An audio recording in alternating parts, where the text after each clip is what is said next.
Graça e paz, povo de Deus. Graça e paz, você que está aqui conosco.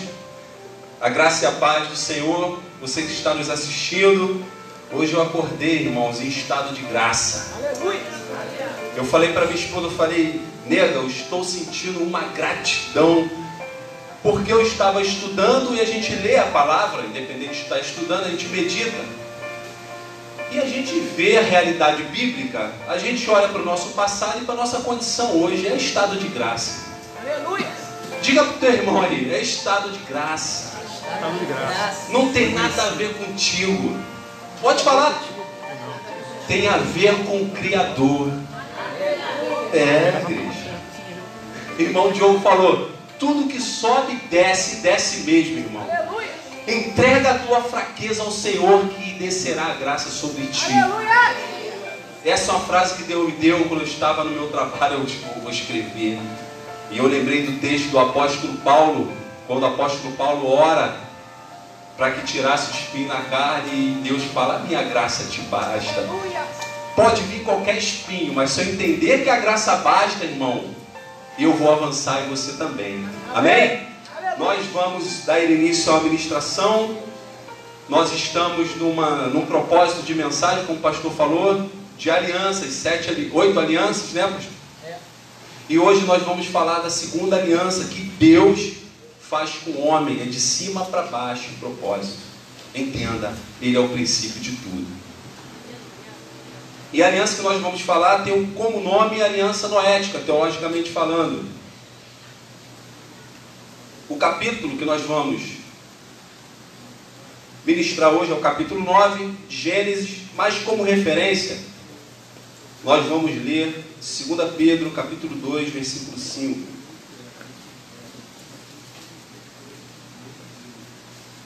Segunda carta do apóstolo Pedro, capítulo 2, versículo 5,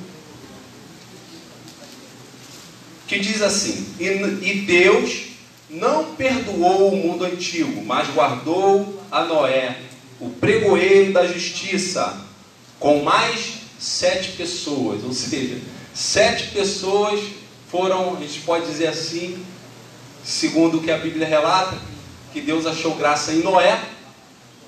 7 pessoas foram na aba de Noé. Por quê? Porque Deus tem propósito, irmão. Vamos para o capítulo 9 fazer a leitura? Não fecha a sua Bíblia não, tá bom? Capítulo 9 de Gênesis, nós vamos ver essa aliança.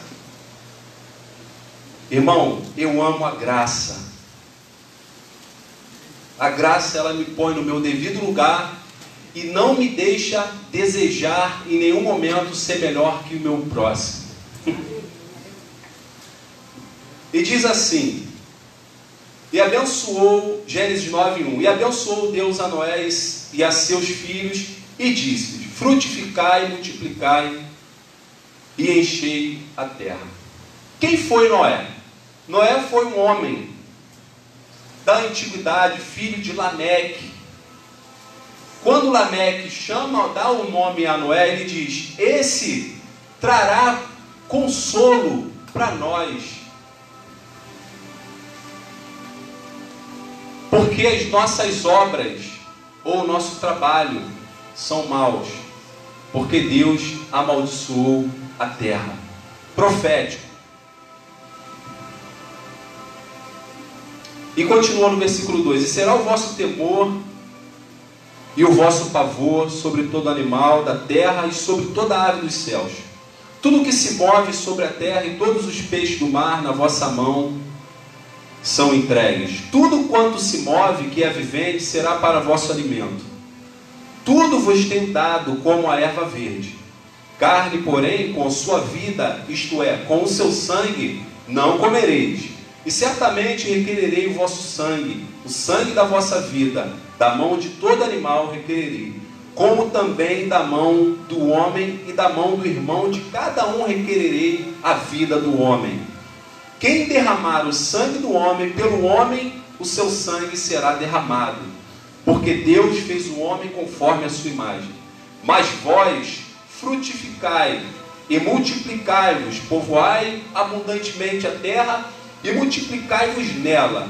E falou Deus a Noé e a seus filhos com ele, dizendo: e eu estabeleço o meu concerto, ou o meu pacto, ou aliança convosco, e com a vossa semente depois de vós, e com toda a alma vivente que virá na sua posteridade, que convosco está, de aves, de reses, de todo animal da terra, convosco, desde todos que saíram da arca, até todo animal da terra. E eu convosco estabeleço o meu pacto, ou a minha aliança, que não será mais destruída toda a carne pelas águas do dilúvio, e que não haverá mais dilúvio para destruir a terra. E disse Deus: este é o sinal do concerto que ponho entre mim e vós, e entre toda a alma vivente que está convosco, por gerações eternas. O meu arco, onde está o arco? No alto. O meu arco tenho posto na nuvem. Este será por sinal da aliança entre mim e a terra. E acontecerá que quando eu trouxer nuvens sobre a terra, aparecerá o arco nas nuvens. Então me lembrarei do meu concerto que está entre mim e vós, e ainda toda a alma vivente de toda a carne. E as águas não se tornarão mais em dilúvio, para destruir toda a carne. E estará o arco nas nuvens, e eu o verei para me lembrar da aliança ou do concerto eterno entre Deus e toda a alma vivente, e toda a carne que está sobre a terra. E disse Deus a Noé: este é o sinal da aliança que tenho estabelecido entre mim e toda a carne que está sobre a terra. E os filhos de Noé que da arca saíram foram Sem, e Cã e Jafé. E Cã é o pai de Canaã. Estes três foram os filhos de Noé, e desde que se povoou a terra. Nós falamos mês passado sobre família, e dentre essas famílias falamos da filha de Noé, da família de Noé. A família de Noé se beneficiou da graça de Deus. A narrativa da história de Noé, ela começa a partir do capítulo 6, e ela conta no capítulo 5 ainda que o coração do homem era mau. Vou voltar um pouquinho, não feche a sua Bíblia, se você quiser voltar. Perdão, no capítulo 6, o povo começa a se multiplicar, e declara a Bíblia que o Senhor viu que a maldade do homem se multiplicara sobre a terra, e que toda a sua imaginação do pensamento, do seu coração, era só má continuamente. O homem se perverteu, irmão. E Deus tem uma decisão: chamar o homem e sua família, e por meio dessa família trazer um renovo para a terra. E esse homem é Noé. E eu estava conversando com a minha esposa, e a própria Bíblia fala que da época de Noé não tem nada diferente da época de hoje. Só que há um porém. Na época de Noé, quando ele construía a arca, era muito evidente. Ou seja, um homem com o seu coração maligno, ele podia tentar de última hora se voltar para Deus. À medida que ele fosse vendo a arca ficar pronta, ele podia pensar: opa, eu vou entrar, mas ainda falta só uma parte. Ainda dá para fazer mais um pouquinho de besteira. Conjecturando, tá, gente? Hoje não. Hoje é fé. E a gente não sabe quando Cristo vem. O próprio Cristo fala em Mateus que nós devemos nos manter vigilantes, porque não sabemos a hora. Se o pai de família soubesse a hora que o ladrão vem, ele se prepararia. Isso é para a gente ver o contexto, tá? E Noé começa a preparar a arca, e 2 Pedro diz que ele é o pregoeiro da justiça. Ele preparava a arca. A preparação da arca era a própria pregação, mas ele também anunciava com sua boca. Entendeu? Por que Noé era justo? Noé era ainda a descendência de Adão. Deus não fez um novo homem. O coração de Noé ainda era mau. Entenda a graça. Noé? Ou ele fez Noé? Deus fez Noé?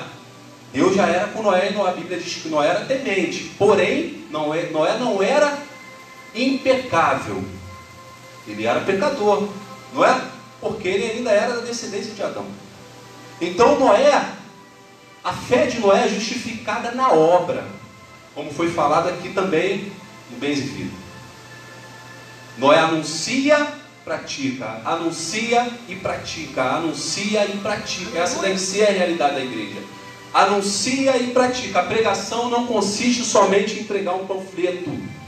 A pregação não consiste somente em eu abrir a Bíblia lá na esquina e ficar falando da palavra. A pregação consiste em eu, desde o momento que eu acordo até a hora que eu vou dormir. A minha vida é uma construção, onde pessoas olham e veem a realidade bíblica na minha vida. Porque eu vivo num caminho que me leva à eternidade. Noé, por uma direção de Deus, que foi a palavra, ele ouviu a voz e ele começa a construir um caminho que Deus mandou ele preparar na época, para ele entrar com a sua família. Lembrando que Noé era impecável, ou melhor, ele não era impecável, ele era um pecador. Mas Deus lembra de Gênesis capítulo 3, versículo 15, quando há uma promessa que a semente da mulher, veja bem, igreja, a semente da mulher pisaria na cabeça da serpente. Então Deus fala assim: ainda tenho algo para fazer. Noé, vem, dá continuidade a essa obra. Irmãos, o mérito nunca é nosso. Diga, é privilégio. Fazer a obra de Deus, irmãos, é privilégio, não é mérito. Nós não temos nada que atraia Deus para fazer a obra dele. É privilégio. Deus pega, escolhe, capacita, envia. É privilégio. Para quê? Para que o homem não se ensoberbeça. Tem tudo a ver com ele. Então arrependeu-se o Senhor de haver feito o homem sobre a terra. Aqui o escritor Moisés usa um termo antropopático, que é trazer um sentimento humano, para que a gente possa entender o que Deus sentiu. E pesou-lhe em seu coração. E disse o Senhor: destruirei de sobre a face da terra o homem que criei, desde o homem até o animal, até o réptil, até a ave dos céus, porque me arrependo de os haver feito. Noé, porém, aqui que tal?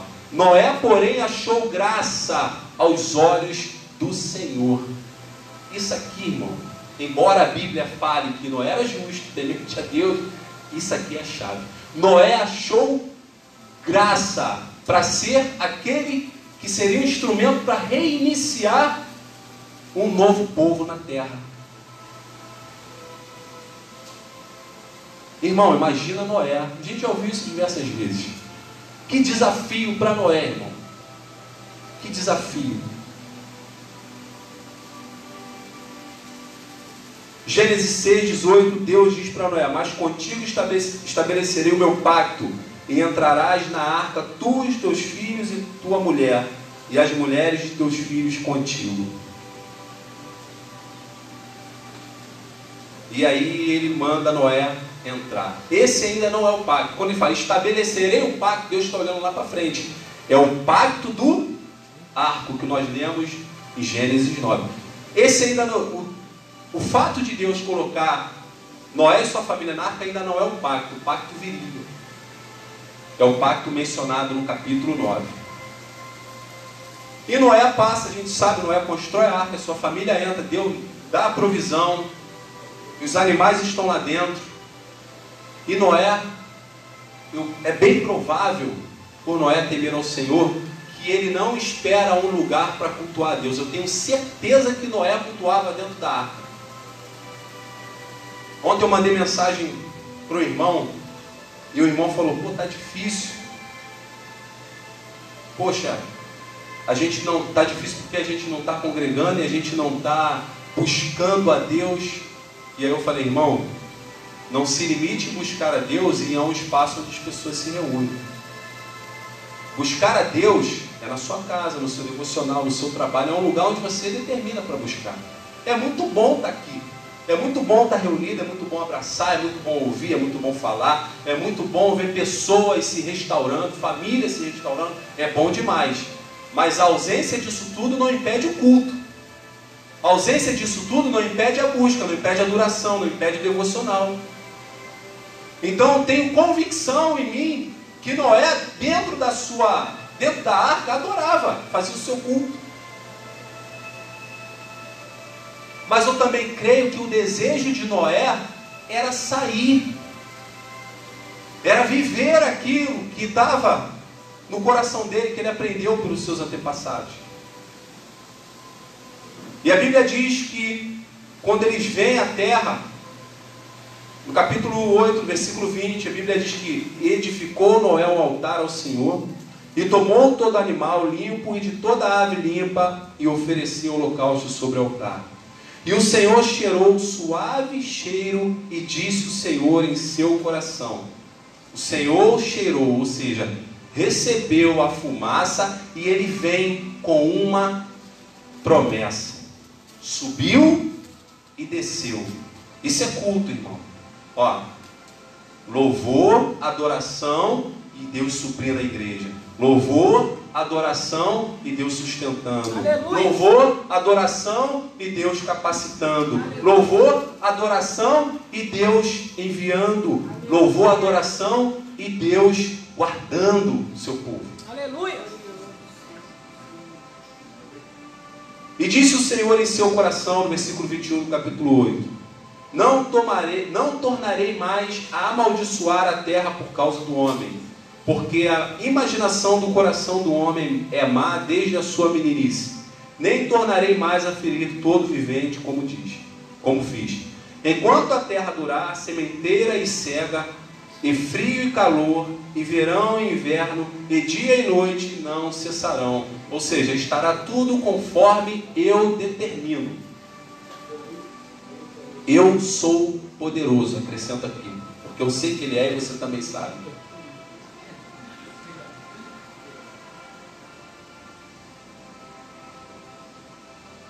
Quero trazer uma atenção a esse texto. Quando Deus fala que a terra não seria mais amaldiçoada, Ele diz nesse aspecto de dilúvio.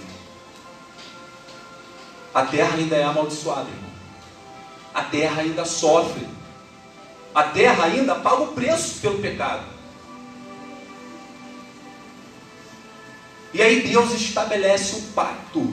Por quê? Porque o homem merece? Não. Porque Deus tem propósito. Deus tem compromisso com a sua palavra. Ele já tinha falado, ele não voltaria atrás. De algum jeito, Deus faria acontecer aquilo que ele deu em Gênesis. Ele falou em Gênesis 3,15. Seja pela sustentação de uma família e um renovo através dessa família, ou seja, pela exterminação de toda a humanidade e a criação de um novo homem.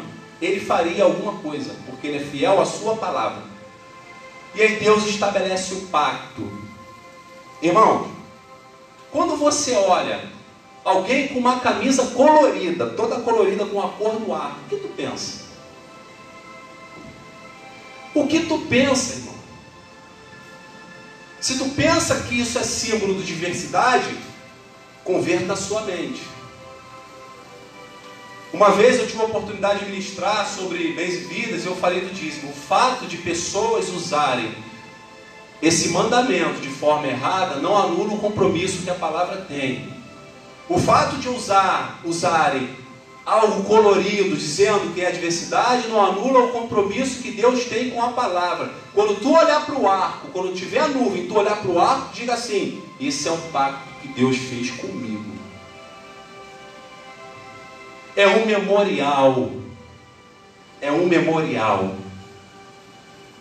Como o apóstolo Paulo fala, fazer isso todas as vezes em memória. Deus fala: quando tiver nuvem no céu, tu lembrará, o homem lembrará dessa aliança. Aleluia. Todas as vezes que nós comemos e bebemos, nós lembramos da aliança. Que aliança? Todas as alianças que fizeram chegar até a aliança da cruz do Calvário.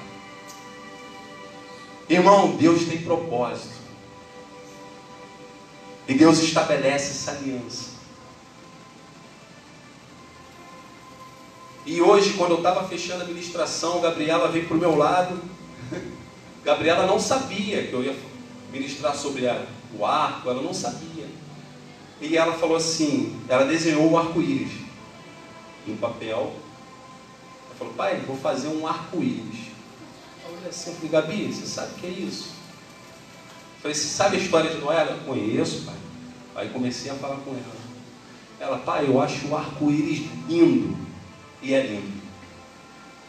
É lindo que tem por trás desse símbolo, ou dessa realidade. É lindo a história que tem, porque é Deus que sustenta o homem. Quando Davi derruba Golias para libertar um povo dessa opressão, Davi não é o centro, e sim o poder de Deus derrubando o inimigo para fazer que o povo avançasse até chegar à mesa. Toda aliança é cristocêntrica, toda a Bíblia é cristocêntrica, tudo tem que fazer chegar até Cristo, tudo faz chegar até Cristo. E esse episódio não é diferente. Deus sustenta a humanidade. Ah, então quer dizer que ninguém mais vai morrer? Não. Ainda morrem pessoas.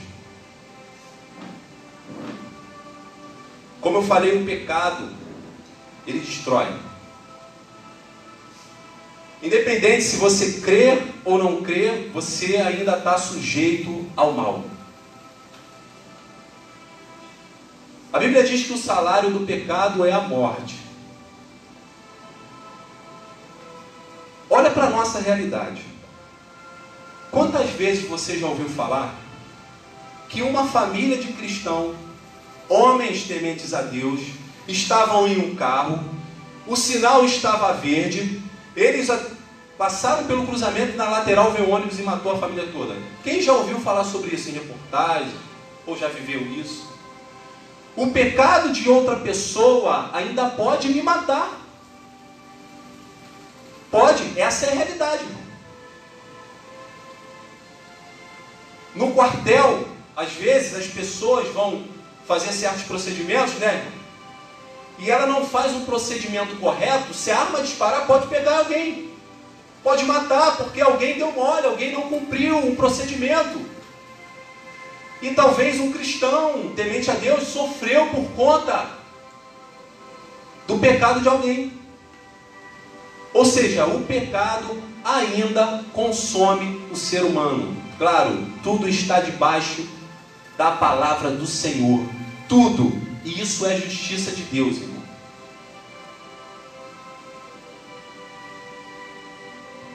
Versículo 21 do capítulo 9 diz assim sobre Noé.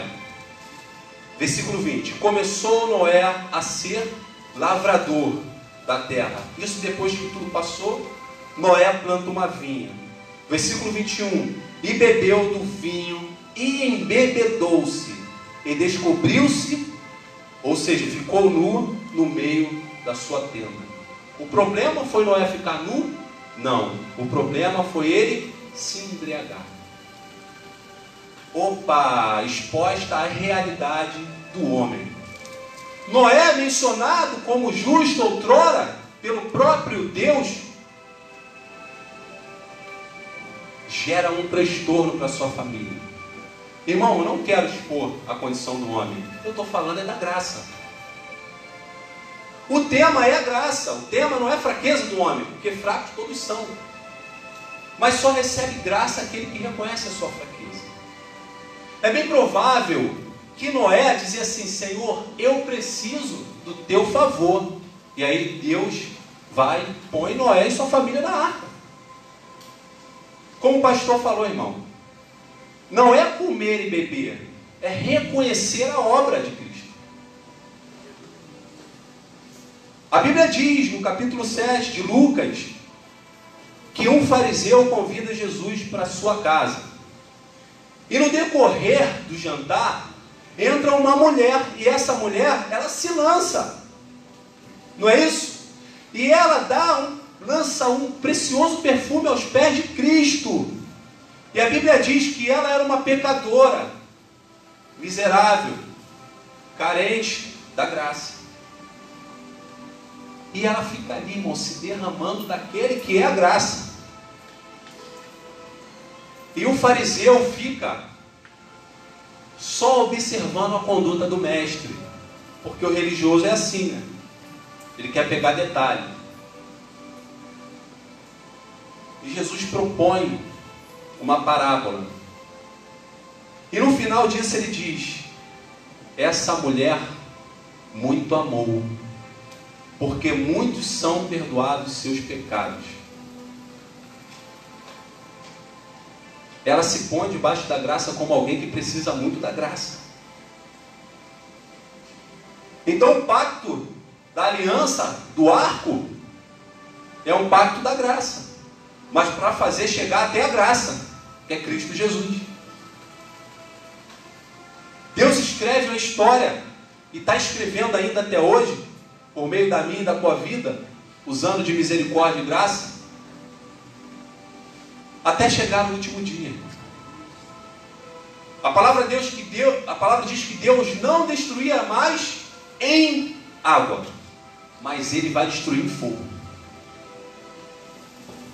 Abra comigo 2 Pedro,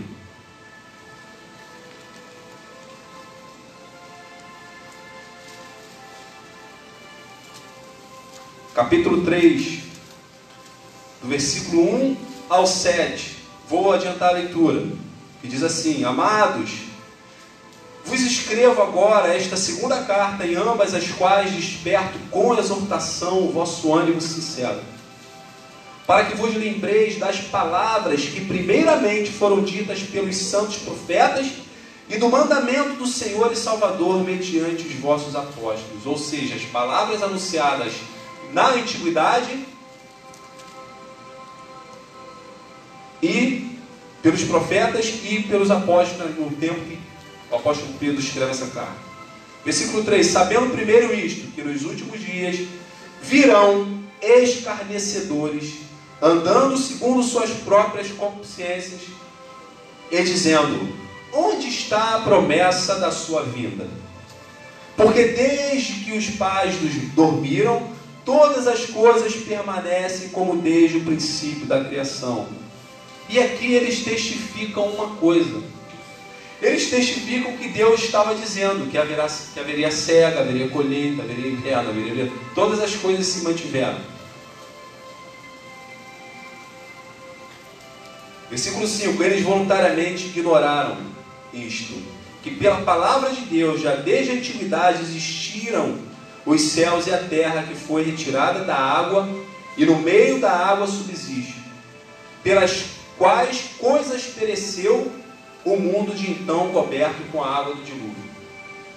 Versículo 7: mas os céus e a terra que agora existem, pela mesma palavra, se reservam como tesouro e se guardam para o fogo, até o dia do juízo e da perdição dos homens ímpios. Da perdição de quem?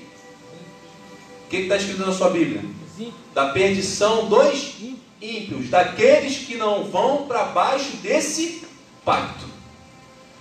Quem não se coloca debaixo da aliança, quem não se coloca debaixo do pacto, será consumido pelo fogo. É o que está dizendo aqui. Quem não crê na mensagem, quem acha que essa mensagem ela não tem credibilidade, será consumido pelo fogo. Essa é a realidade. Uma realidade que acontece diariamente. Porque aquele que morre sem Cristo, há um destino para ele. A palavra fala isso. Há um destino específico para o que crê, para o que não crê. O destino daquele que creu lá na antiguidade foi entrar na arca.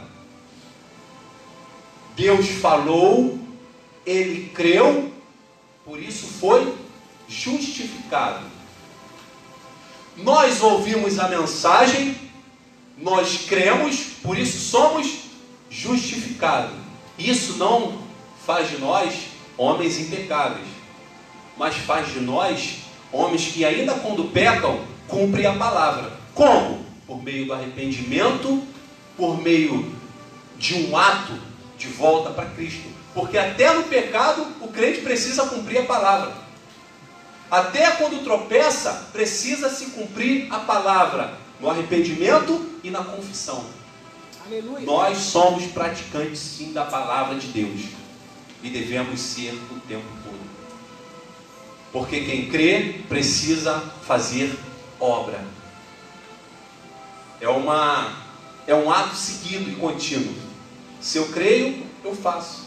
Se eu não creio, eu me mantenho onde eu estava. Então, irmãos, é graça. O pacto, ele nos leva até a mesa. Foi de propósito? Porque hoje é dia de memorial, né? E a gente traz esse memorial do arco e o memorial da mesa. A Bíblia ela é entrelaçada, irmão. A Bíblia ela é conectada. A palavra de Deus ela liga uma coisa com a outra, para que o propósito se cumpra. E nós somos enxertados nessa obra, nesse meio. Somos personagens, sim, não centrais, mas personagens como Noé, que foi poupado, para que o propósito soberano de Deus se cumpra. Precisamos sim entender o que Deus quer de nós. Precisamos entender qual é a mensagem que Deus tem para nós, para que nós venhamos propagar para o mundo, convidando pessoas a entrar na arca, que é hoje fazer parte da comunhão, que é a mesa. Amém? Aleluia. Pastor, peço o senhor para orar, se o senhor for orar. Amém? Pode ficar de pé, igreja, vamos orar. Eu estou em estado de graça. É um memorial para que te leve até um outro memorial. Você que está em casa, se puder ficar de pé, se una com a sua família. Agradeça ao Senhor pela graça. Não se vanglorie, porque a graça é favor imerecido.